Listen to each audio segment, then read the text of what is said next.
तो राम जी के विषय में उसने विश्वास नहीं किया, तो सीता का रूप धारण कर लिया।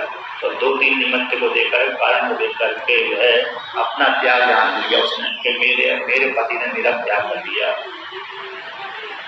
ततो तीव्र सुसोचासु भूत्वा सा त्यागमात्मनः संपूर्णा दक्षया तस्मात् निश्वसन्ति मूर्धन्यः। यहाँ पर कहते हैं जब इस प्रकार से देवी जानिए का भगवान भोलेनाथ ने मेरा मन से त्याग किया, यानी तू यहाँ से चली जा, ऐसा त्याग नहीं किया, लेकिन मन से त्याग किया। आता इस प्रकार से जो स्नेह था वो स्नेह नहीं रहेगा। इस प्रकार से जान करके मेरा त्याग जान करके देवी सोचने लगी, जोर जोर से सोच करने लगी। आता से सोचा शीघ्र लंबी लंबी दीर्घ श्वास लेने लगी, अपना त्याग जान करके बड़ी बड़ी श्वास, गहरी गहरी गर्म गर्म श्वास छोड़ने लगी। इसके पश्चात आगे कहते हैं शिवस्तस्या समाज्ञा है गुप्तम चक्रे मनोभवम सत्य प्रणम स्वकीयम ही गता बहविर्वदन प्रभु। इसके पश्चात शिव जी ने अपने जो प्रण किया था उसको गुप्त रखा, उजागर नहीं किया। फिर सती के सामने बहुत प्रकार से कथा कहने लगे। सत्य प्राप्त स कैलासम सत्यने विविधा कथा परे स्थित्वा निजम रूपम ददौ योगी समाधि वृत्ते। इसके पश्चात देवी को वहां से नंदी के ऊपर बैठा करके कैलाश सरोवर पर आ गए। तो कैलाश सरोवर पर आकर के गए तो यहाँ पर कहते हैं देवी को कई प्रकार से अनेक प्रकार से कथा उन्होंने सुनाई। इसके पश्चात भगवान शिव जी ने अपना जो निर्गुण साकार रूप है उसका ध्यान करने लगे और समाधि लगा ली। कैलाश सरोवर पर आकर के कुछ दिनों तक तो ऐसे ही रहे, बाद में थोड़ी बहुत कथा सुनाई। कथा सुनाने के पश्चात फिर उन्होंने ध्यान लगा लिया, समाधि लगा ली, निर्विकल्प समाधि में चले गए। अब जो प्राण को रोक रहता है व्यक्ति तो उसको कई दिनों तक, कई वर्षों तक रह सकता है, बैठा रह सकता है। और जिसको प्राण नहीं रुकते तो ध्यान उसका नहीं लग पाता जाती।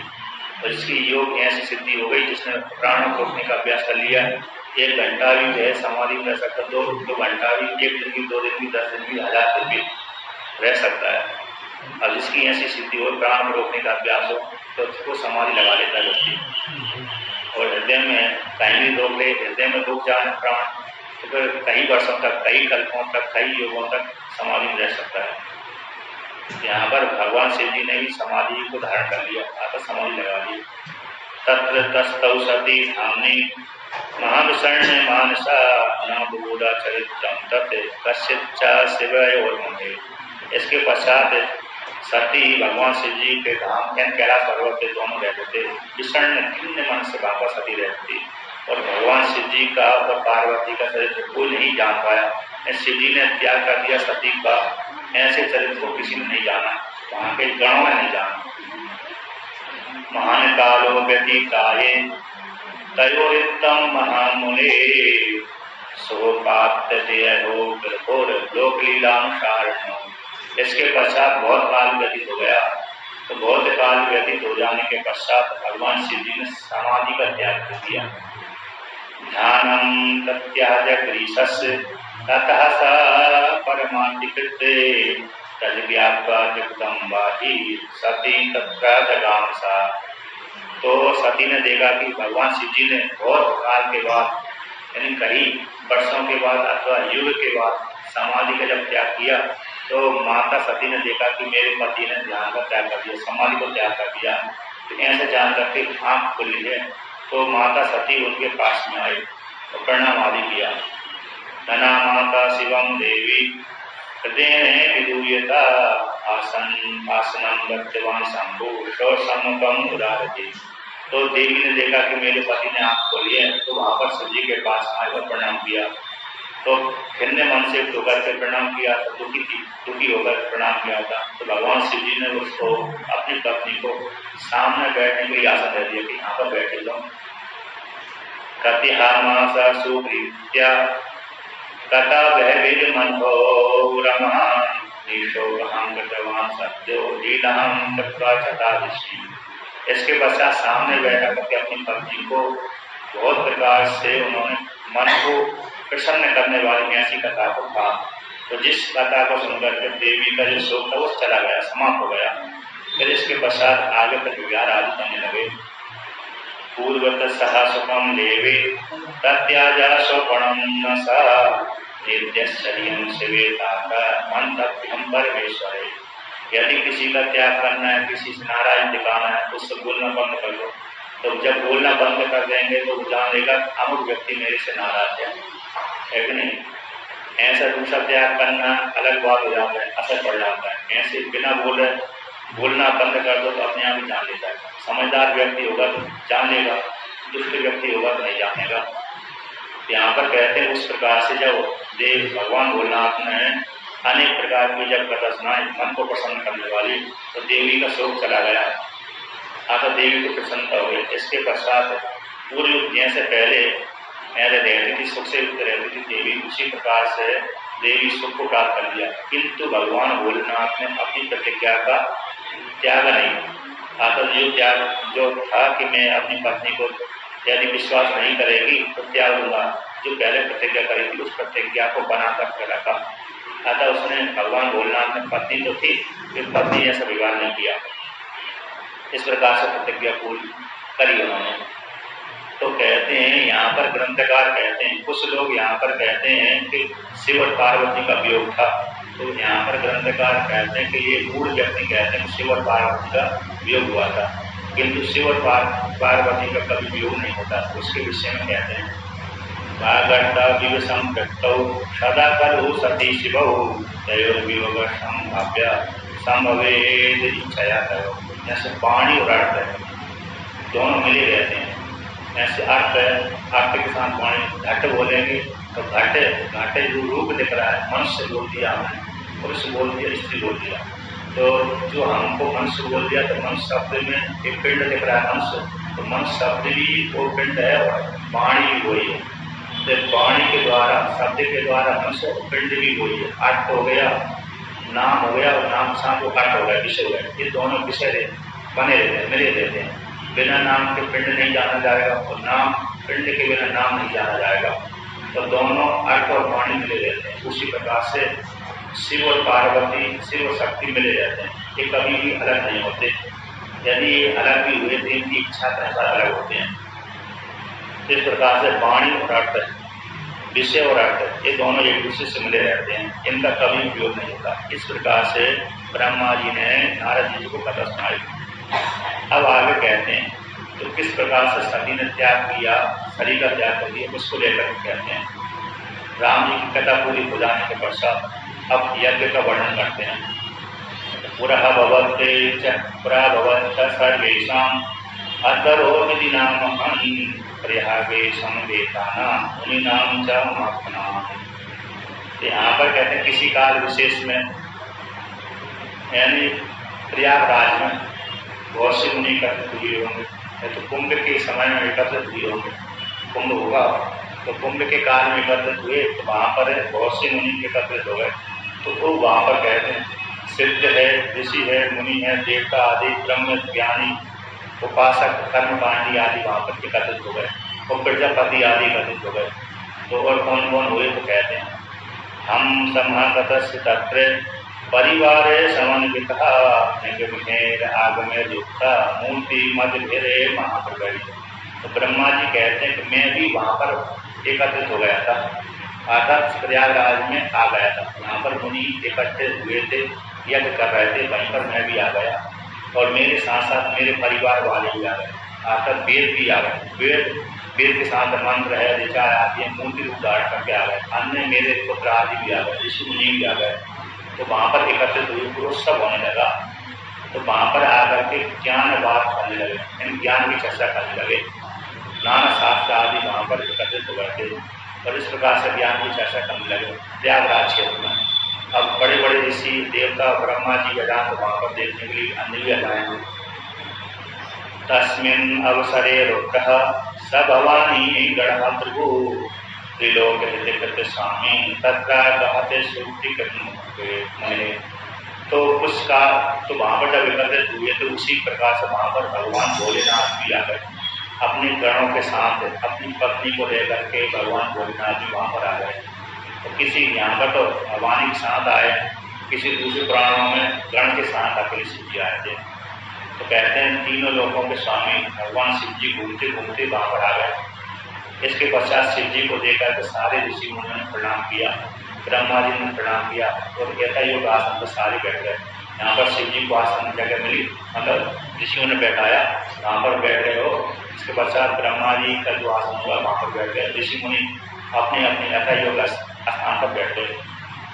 तो कहते हैं उसी कुछ काल व्यतीत हुआ, 2-4 दिन व्यतीत होंगे, तो दक्ष प्रजापति को मालूम पड़ा कि वहाँ पर ऋषि एकत्रित हुए, तो वो भी घूमते घूमते अपनी इच्छा के अनुसार वहाँ पर आ गए। तो यहाँ पर जो ऋषि प्रयागराज में एकत्रित हुए थे, किसी निमंत्रण नहीं दिया था, अपने आप ही एकत्रित हुए थे, ज्ञान चर्चा कर रहे थे। उसी में हर व्यक्ति जिस राजा को, जिस ऋषि को, जिस ब्रह्म देवता को मालूम पड़ा तो अपने आप ही बिना बुलाए वहाँ पर पहुँच गए। तस्मिन् अवसरे हे दक्ष प्रजापति पति गुरु आगमत तत्र सुगीता सुवचस्वी अधिष्ठया। कहते हैं दक्ष प्रजापति को उस काल में प्रजापति पद की प्राप्ति हो गए थे। जिस काल में सती का विवाह किया था उस काल में उसको पद प्राप्त नहीं हुआ था। पुत्री के रूप में शक्ति पैदा होती तब वो दक्ष प्रजापति को प्रजापति पद प्राप्त नहीं होगा। और जब ये विवाह हो गया, शिव जी के साथ विवाह कर दिया, ब्रह्मा जी ने देखा कि योग है, जिनको प्रजापति पद देना चाहिए, जैसे योग व्यक्ति को इंद्रासन दिया जाता है, उसी प्रकार से यहाँ पर प्रजापति पद भी योग व्यक्ति को दिया जाता है। तो दक्ष प्रजापति को योग जान करके प्रजापति पद दे दिया। और प्रजापति का अर्थ होता है देवताओं को शासन करना। जितने भी प्रजापति होते हैं, इंद्र आदि जो देवता होते हैं, इंद्रादि देवता के ऊपर शासन करते हैं। सारे ऋषियों के ऊपर शासन होता है, राक्षसों के ऊपर शासन होता है, गंधर्वों के ऊपर शासन होता है, और अन्य सामान्य मनुष्य को शासन कर, सामान्य मनुष्य के ऊपर तो शासन हो गई। जब देवताओं के ऊपर, राक्षसों के ऊपर, गंधर्वों के ऊपर शासन हो रहा है प्रजापति का, तो मनुष्य तो और सामान्य होते हैं, अल्प शक्ति वाले होते हैं, उनके ऊपर भी शासन चलता है। तो प्रजापति का बड़ा पद होता है, इंद्र देवता से भी देवताओं से बड़ा पद होता है। तो कहते हैं दक्ष प्रजापति को प्रजापति पद प्राप्त हो गया था। इसके पश्चात वो भी घूमते घूमते वहाँ पर आए, बड़े तेजस्वी थे, तो अपनी इच्छा अनुसार आए। तो मां प्रणम्य सा दक्षो नियुष्ट है मदज्ञया ब्रह्मांडाधिपतिर्मान्यो मानी तत्व बहिर्मुखा। तो यहाँ पर कहते हैं दक्ष प्रजापति जैसे आए तो उन्होंने ब्रह्मा जी को देखा, तो ब्रह्मा जी को देखकर तो उन्होंने प्रणाम किया। तो प्रणाम करने के पश्चात दक्ष प्रजापति को ब्रह्मा जी कहा यहाँ पर तुम बैठ जाइए। तो ब्रह्मा जी के द्वारा दिखाए गए स्थान पर प्रजापति बैठ गए। और दक्ष प्रजापति अपने को ब्रह्मांड का अधिपति स्वामी मानता था, क्योंकि देवताओं के ऊपर भी शासन चलता है प्रजापति का। तो कहते हैं अधिपति मानता, स्वामी मानता, मान्य, अभिमानी है, मानिए, वो तत्व से बहिर्मुख थे। ऐसे दक्ष प्रजापति यानी ब्रह्म ज्ञानी नहीं थे, क्योंकि दक्ष प्रजापति कर्म कांड किए जा रहे हैं। तो जैसे कर्म कांड में बड़े निष्णात थे, कौन से यज्ञ किस प्रकार से करना चाहिए, कहाँ पर किस प्रकार से मंत्र प्रयोग करना चाहिए, गलती कहाँ पर हो रही है, कहाँ किस प्रकार से यदि गलती करेंगे तो पूर्ण नहीं होगा, कितनी आहुति देना चाहिए, और यज्ञ की वेदी कितनी गहरी बनना चाहिए, कितनी ऊंची बननी चाहिए, किस दिशा में बनना चाहिए, तो उसका पूरा ज्ञान था। तो आगे कहते हैं स्तुति भी प्रणिपात इच्छा दक्ष सर्वैः शूरर्षिभिः पूजितो वरतेजस्वी करो विनम्र करिए।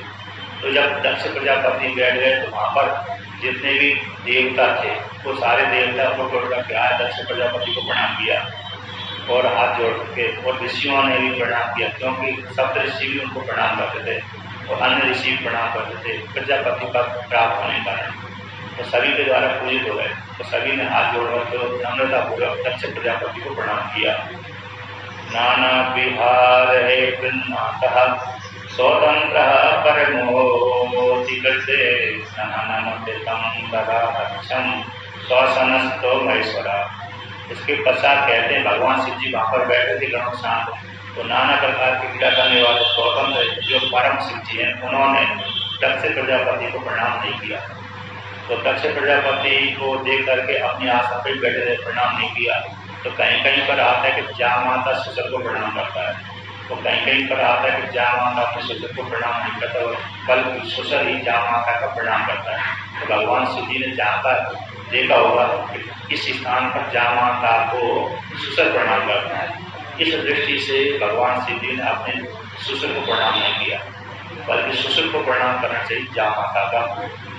लेकिन क्योंकि भगवान शिव जी जा माता थे, पुत्री के पति थे, तो किसी स्थान पर किसी उत्तर भारत में तो दक्षिण भारत में, किसी भारत में होता ना कि जहाँ माता को प्रणाम करना पड़ता है, तो किसी स्थान पर ससुर को प्रणाम करता है। तो उसी भगवान ने जहाँ पर ससुर को प्रणाम करना पड़ता है उसी लोग का आसन किया उन्होंने। अर्थात शिव जी ने दक्ष प्रजापति को प्रणाम नहीं किया, अर्थात अपने ससुर को प्रणाम नहीं किया। जब ससुर ने देखा कि मेरा पुत्र है, शिष्य के समान है, इसको प्रणाम करना चाहिए, किंतु इसने प्रणाम नहीं किया, तो उसको देख करके दक्ष प्रजापति क्रोध आ गया।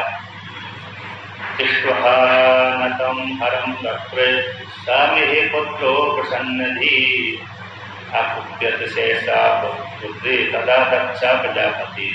यहाँ पर ब्रह्मा जी नारद जी से कहते हैं, सूर्य सोनक आदि ऋषियों से कहते हैं, जब देखा कि भगवान शिव जी ने प्रणाम नहीं किया, तो दक्ष प्रजापति ने देखा कि मेरे जामाता है, मेरा यानी मेरे से जो मेरी पुत्री को भिक्षा मांगा है, तो मेरा शिष्य के समान है, पुत्र के समान है, तो पुत्र को पिता को प्रणाम करना, पुत्र के द्वारा पिता को प्रणाम करना चाहिए, शिष्य को भी गुरु को प्रणाम करना चाहिए, शिष्य के द्वारा गुरु को प्रणाम करना चाहिए। अगर शिष्य गुरु को प्रणाम करे तो शिष्य के समान पुत्र के समान जामाता है, इसको मेरे को प्रणाम करना चाहिए, किंतु इसने मूर्ख के समान बैठा था।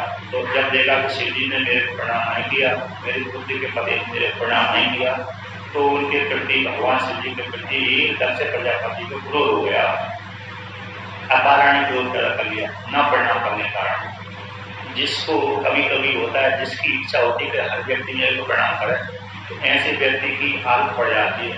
तो प्रणाम जो कोई व्यक्ति उस व्यक्ति को प्रणाम नहीं करता तो क्रोध आता है। अमुक व्यक्ति आया मेरे पास में, देखो मेरे को प्रणाम नहीं किया, हम आधे व्यक्ति ने प्रणाम कर लिया मेरे को, पैर छू करके प्रणाम किया, और ये 2-4 व्यक्ति प्रणाम नहीं कर रहे मेरे को, तो उन नहीं कर रहे उनको देखकर तो क्रोध आ जाता है। उसी प्रकार के उनको हो सकते आदत पड़ गई होगी प्रणाम करवाने की, इसलिए इन्होंने देखा कि शिव जी ने प्रणाम नहीं किया, सबने प्रणाम किया, और एक प्रणाम करवाने का भी रस आता है, तो उस रस के कारण उनको क्रोध आ गया। यहाँ पर कहते हैं क्रोध दृष्टिया महागर्वो दृष्ट्वा रुद्रम महाप्रभुम सर्वान् संप्रावयन् उच्चैः अवोचते ज्ञानवर्धिता। तो भगवान शिव जी ने जब प्रणाम नहीं किया तो भगवान शिव जी के प्रति क्रोधित हो गए, और पूर्व दृष्टि से महागर्भ से होकर के रुद्र को देखने लगे, और रुद्र को देख करके ऊंची आवाज में हो करके सभी को सुनाते हुए, जितने भी ब्राह्मण आदि थे, देवता आदि थे, ऋषि मुनि बैठे थे, उन सबको सुनाते हुए ज्ञान से रहते दक्ष प्रजापति ने सभी सुनाते हुए सिर के विषय में कहने लगे। तो दक्ष प्रजापति कहते हैं, एते ही सर्वे च सुरः एते हि सर्वे च सुरासुरा वशं भ्रमन्ति मां विप्रे वरास्ततर्षया कथं ह्यसौ दुर्जन्मन् महामनास् प्रभूत तु यः प्रेतपिशाच संवृतः।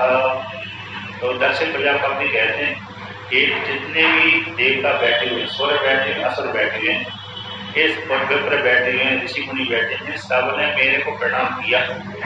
जितने भी देवता बैठे उन्होंने प्रणाम किया, जितने भी असुर बैठे उन्होंने मेरे को प्रणाम किया, जितने ऋषि बैठे उन्होंने मेरे को प्रणाम किया, जितने ब्राह्मण आदि हैं और राजा आदि बैठे उन सबने प्रणाम किया। किंतु ये दुर्जन व्यक्ति है, महामानी अपने आप को मानता है, और भूत देशों भूत पिशाच से घिरा हुआ है, भूतों से पिशाचों से घिरा हुआ है, ऐसे व्यक्ति ने मेरे को प्रणाम क्यों नहीं किया। श्मशानवासी निरपत्रभोजं कथं प्रणामं न करोति मेधुनः लुप्तेन्द्रियो भूतिपिशाच सेवितो मत्तो विदो नीति विदूषिका सदः। यहाँ पर कहते हैं श्मशानवासी, कहते हैं श्मशानवासी है, श्मशान में निवास करता है, यानी श्मशान बोलते हैं शवों का स्थान, जहाँ पर मर करके व्यक्ति जाता है, जलाया जाता है, उस स्थान पर रहते हैं। तो कहते हैं जो भी व्यक्ति शमशान में जाता है तो उसको स्नान करना पड़ती है वस्त्रों के सहित। इसलिए शमशान में मरने वाले व्यक्ति के साथ जाते हैं, तो मरने वाले व्यक्ति के साथ जो कोई मिल जाता है तो लौट करके जब जाता है तो सारे वस्त्रों के साथ स्नान करना पड़ता है। स्नान तो करता है किंतु वस्त्रों को भी धोना पड़ता है, तब घर में प्रवेश करना चाहिए। इसलिए जब भी कहीं भी जाए शमशान आदि में, अन्य जगह मुर्गे आदि के, जैसे मुर्गों के यहाँ पर जाकर पूजने के लिए, ऐसी जगह पर नहीं जाना चाहिए। यदि गए तो स्नान करके घर में आना चाहिए।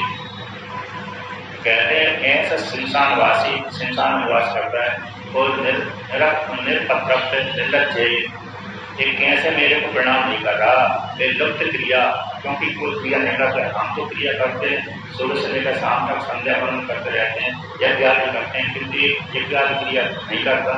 तो भूत के साथ सेवित हो, भूत और शास्त्रों के द्वारा सेवित रहता है। जिसके जो संग साथी हैं हमें तो उसके साथ, किसी का एक पैर है, किसी का 2 पैर है, किसी के 10 पैर है, किसी के 1 हाथ है, किसी के 10 हाथ है, किसी के 1 चेहरा है, किसी के 10 चेहरा है, किसी के 1 ही आंख है। इस प्रकार से भूत शास्त्रों के द्वारा सेवित है, मत है और नीति को नष्ट करने वाला है। ऐसे दक्ष प्रजापति सभी समाधि भगवान शिव जी के प्रति कहते हैं। अखंडिन हो जन पापशीला दृष्ट्वा निज तुजं प्रोद्धते निंदिकाश्च बत्वां सदा शक्तिरति प्रवीणस्य तस्मात् अनुं सप्तुमहं प्रवृत्तः।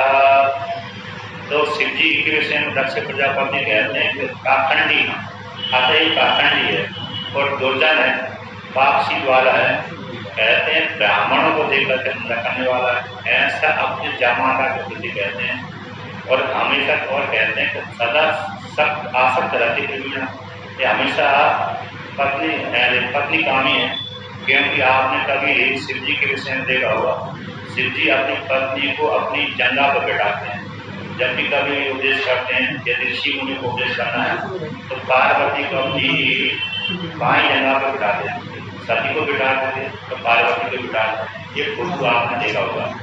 इसको निमित्त बना करके कहते हैं स्त्री आसक्त वाला है। इसलिए मैं से को श्राप देने की उपदेश हो रहा हूँ, प्रवृत्त हो रहा हूँ, ऐसे सबको श्राप भी कहते हैं। एवं मुक्त्वा सा महाकलस्य तदारुषान् विद्धो रुद्रमिदं व्यवोचते शृण्वन्तम् विप्रपरास्तथासुरं मध्यम इमे च हठा कर्तुमेतते। तो ब्रह्मा जी नारद मुनि से कहते हैं, इस प्रकार से दक्ष प्रजापति ने सभी ऋषियों को, मुनियों को, देवताओं को सुना करके ऐसा रोग से होकर के भगवान रुद्र के विषय में, शिव जी के विषय में कहा। कहते एक बल करने के योग है, देवताओं के द्वारा, ऋषियों के द्वारा एक बल करने के योग है। ऐसा दक्ष प्रजापति ने अपने जामाता को कहा। और ये कहता है रुद्रो हम यज्ञ बहिष्कृतो में वर्णेष्वतीतो देवी वर्ण रूपः देव न भागम लवतां सहैव शमशानवासी कुल जन्महीनः। तो दक्ष प्रजापति यहाँ पर श्राप देते हैं भगवान भोलेनाथ को, है जो रुद्र है उस रुद्र को मैं आज से यज्ञ से बहिष्कृत करता हूँ। अतः यज्ञ के अधिकारी नहीं होगा, ये चारों वर्णों से रहित हो जाएगा।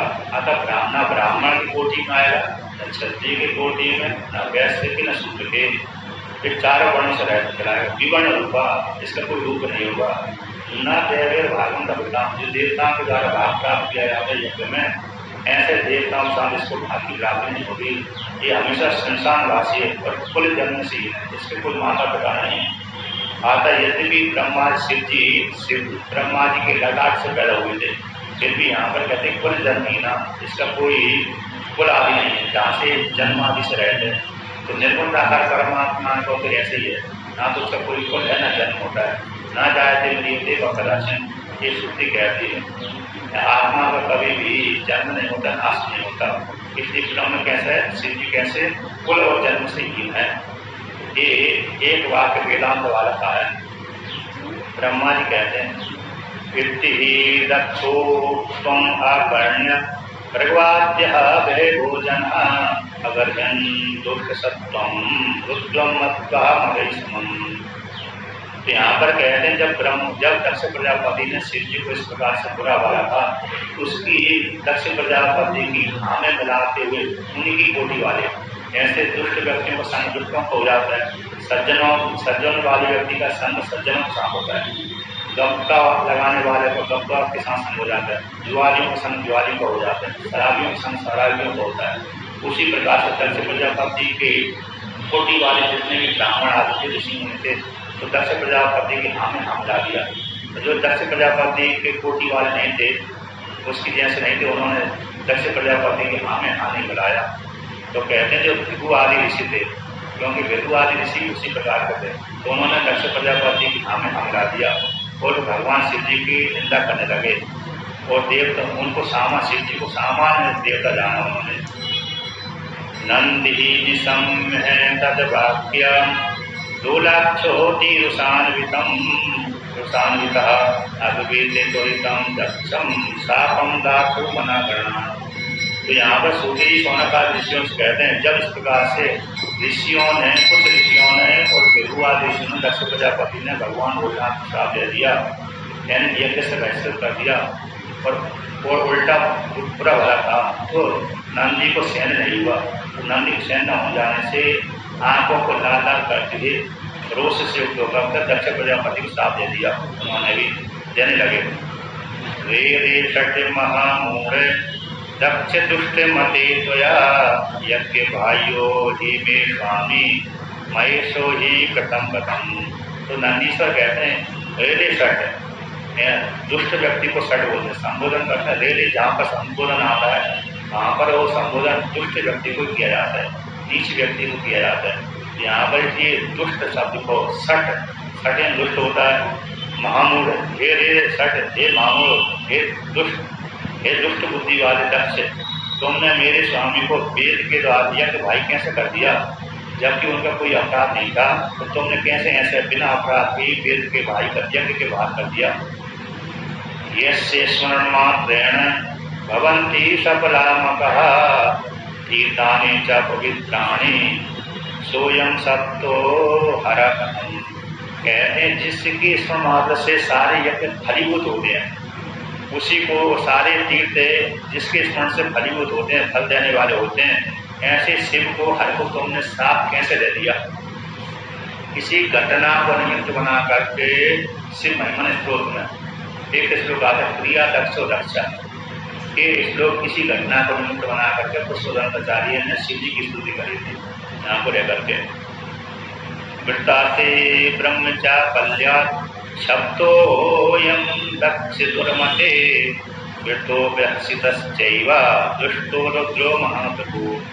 तो यहाँ पर नंदी कहते हैं, हे दक्ष प्रजापति दुष्ट बुद्धि वाले, तुमने ब्राह्मण चापलता को लेकर के भगवान शिव जी को वृत्ता ही श्राप दिया। और तुम्हारे जो सहयोगी पार्टी वाले हैं वो भी वृत्ता ही शिव जी के ऊपर है, कैसे वो प्रयास कर रहे हैं, जबकि भगवान शिव जी का कोई कोई दोष नहीं, अपराध नहीं है। अब यहाँ पर नंदी कहता है, एनेकं पाल्यते विश्वं सृष्टं अन्ते विनाशितं सत्तोऽयं सकतं रुद्रो महेशो ब्राह्मणागमः। यहाँ पर कहते हैं, ब्राह्मण अगम दक्ष प्रजापति, जिस परमात्मा के द्वारा इदम जगतम सृष्टि की जाती है, जो जगत है जिस परमात्मा का सृजन होता है, अब जिस परमात्मा ने इसका सृजन किया वो इस जगत का पालन करता है। फिर बाद में जब पालन करने के पश्चात जब देखता कि सारे प्राणियों को प्रारंभ कर समाप्त हो गया, भोग समाप्त हो गया, फिर संगार कर देता है। ऐसे जो परमात्मा जगत का सृजन करते हैं, पालन करते, संगार करता है, ऐसे उस परमात्मा को तुम कैसे श्राप देने में समर्थ हो गए, कैसे श्राप दे दिया, जबकि कोई उनका अपराध नहीं था। एवं निर्भत सिद्धेन नंदिना ही प्रजापति नंदिनं च सशापात दक्षोरोष समन्विता। जब नंदी भगवान ने दक्ष प्रजापति की घोषणा करी, निंदा करी कि तुम दुष्ट हो, ऐसे षट हो, तो फिर पुनः दक्ष प्रजापति को और क्रोध आ गया, तो पुनः नंदी के साथ साथ शिव जी के भक्तों को श्राप दे रहे। तो यहाँ पर कहते हैं, दक्ष प्रजापति कहते हैं, यूयं सर्वे रुद्रगणा वेद भाइया बबंतु गई वेद मार्गे परित्यक्तस्य तथा त्यक्ता महर्षि। तो दक्ष प्रजापति कहते हैं, हे रुद्र के गणों, तुम सारे वेद भाई हो जाओ, ऐसे हो जाओ, वेद से बहिष्कृत हो जाओ, वेद मार्ग त्याग करने वाले हैं तो किसी तुमको सारे महर्षि त्याग कर देंगे, जितने महर्षिगण आदि हैं तुमको क्या कर देंगे, त्याग कर देंगे। अब तुम किस किस कोटि वाले भविष्य में होगे उसको लेकर कहते हैं, आखंड पाद निरतः शिष्टाचार बहिष्कृतः मदिरा पान निरता जटा भस्माधारिणः। कहते हैं तुम्हारे जो शिव जी के भक्त हैं, रुद्र गण होंगे, शिव जी के भक्त होंगे, मतलब गण होंगे विशेष रूप से, कहते पाखंड बात में रह रहेंगे, ये पाखंड की बात चलती है वहाँ पर रह रहेंगे, और शिष्टाचार से बेहतर जो लौकिक शिष्टाचार है उससे बहिष्कृत रहेंगे, तो लौकिक शिष्टाचार का पालन नहीं करेंगे। और ज़्यादातर कहते हैं मदरा पान निरता, मदरा का भी सेवन करेंगे, जो अघोरी आदि होते हैं मदरा का सेवन करते हैं ऐसे। और कहते हैं जटा भस्म अस्थि धारणा, जटा को धारण करेंगे, जटा को वैष्णव भी धारण करते हैं। तुम्हारे जो शिव के भक्त हैं वो कहते हैं जटा को धारण करेंगे, भस्म लगाएंगे, शाम लगाए, अस्थि धारणा, अस्थि को धारण करेंगे। अगर किसी व्यक्ति, तुम्हारे व्यक्तियों की स्त्री पुरुषों की जो हड्डी होती है उनको धारण करेंगे। तो कभी कभी जो अघोरी होते हैं वो हड्डी को धारण करते हैं, जो शमशान में रहकर उपासना करते हैं, तांत्रिक विधि से जो उपासना करते हैं, कोई ऐसे कार्य करते हैं। इति सप्तः इति सत्वास्तादेन दक्षिण श्री किंकरा दक्षत्वादीशान विष्णु भवन नंदी श्रेया। तो ब्रह्मा जी नारद जी कहते हैं, सूर्य सोनक आदि ऋषियों से कहते हैं कि जब इस प्रकार से दक्ष प्रजापति ने शिव जी को निमित्त बनाकर शिव जी के भक्तों को भी, शिव जी के गणों को भी इस प्रकार से श्राप दे दिया, तो शिव जी के गणों को इस प्रकार से श्राप को सुनकर के नंद जी को क्रोध आ गया, और पुनः वह भी दक्ष प्रजापति के साथ साथ ब्राह्मणों को श्राप दे देते। तिरुवाच वृतम दक्षम गर्वितम तम महाफलम नंदी तेजस्वी शिव वल्लभा। कहते हैं दक्ष प्रजापति के श्राप को सुन करके ऐसे श्राद्ध का जो पुत्र, यदि श्राद्ध के पुत्र, श्राद्ध ब्राह्मण था, अब उसका पुत्र नंदी है, वो नंदी ब्राह्मण था, किंतु उसने अभी ब्राह्मण को श्राप दे दिया दक्ष प्रजापति के दोष को लेकर के, निमित्त बना करके। रे दक्ष सट दुर्बुद्धे शिव किंकरा सप्तास्ते ब्रह्मचार्या शिवे तत्व जानता। यहाँ पर कहते हैं, हे दुष्ट दुर्बुद्धि, तुमने शिव के भक्तों को क्यों श्राप दे दिया? तुमने ब्रह्म की चापलता, चंचल ब्रह्म की चापलता को लेकर जो शिव तत्व को न जान करके तुमने शिव के भक्तों को, शिव के गणों को क्या श्राप दे दिया? भगवान हे दुष्ट चित्तेश्चा मूढ़ा भोग्यहासिता महान महेशानो ब्राह्मणत्वाद हम मते। जो गुरु आदि जो तुम्हारे सेवक में हमें हमलाए, ऐसे जो गुरु आदि ऋषि हैं, दुष्ट चित्त वाले, मूढ़ वाले हैं, उन्होंने भी भगवान भोलेनाथ को वास कराया है। कहते हैं ब्राह्मणत्वाद, अपने आप को ब्राह्मण जानते हैं, अहंकारी है। ब्राह्मणा